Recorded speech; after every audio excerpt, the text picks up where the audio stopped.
Hello everyone, welcome back to my world. আজকের দিনটা আমার জন্য খুবই স্পেশাল, কারণ প্রথমবার ঠাম্মা আমার শ্বশুরবাড়ি এসছে। বিয়ের পর কিন্তু ঠাম্মা আসতে পারেনি, কারণ ঠাম্মার অনেকটাই কিন্তু এখন দেখতেই পাচ্ছ বয়স হয়ে গেছে, তাই কিন্তু আর আসা হয়ে ওঠেনি ডিস্টেন্সের কারণে। আর এই ড্রেসগুলো কিন্তু পিসি নিয়ে এসছে মাম্মামের জন্য। পিসির বাড়ি এসছে ঠাম্মা ঘুরতে, যার জন্য আমি পিসিকে বারবার করে বলে দিয়েছি যাতে আমার বাড়িতে একবার করে ঘুরিয়ে নিয়ে যায়, কারণ পিসির বাড়ি থেকে আমার শ্বশুরবাড়ি খুব একটা দূরত্ব না। এই আইটেমগুলো সবই রান্না করা হয়েছে ঠাম্মা এসছে বলে।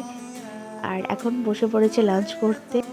ঠাম্মা দাদুরা সবার লাইফে খুব স্পেশাল একজন মানুষ হয়, তাই ঠাম্মা এসছে বলে আমি খুবই খুশি হয়েছি। এই শাড়িটা ঠাম্মাকে আমি দিয়েছি, প্রথমবার আমার বাড়িতে এসছে তার জন্য। কেমন হয়েছে তোমরা সবাই বলো।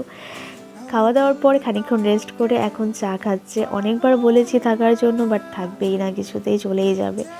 যাই হোক, ঠাম্মা এসছে, এটাই আমার কাছে অনেক বড় খুশির কথা।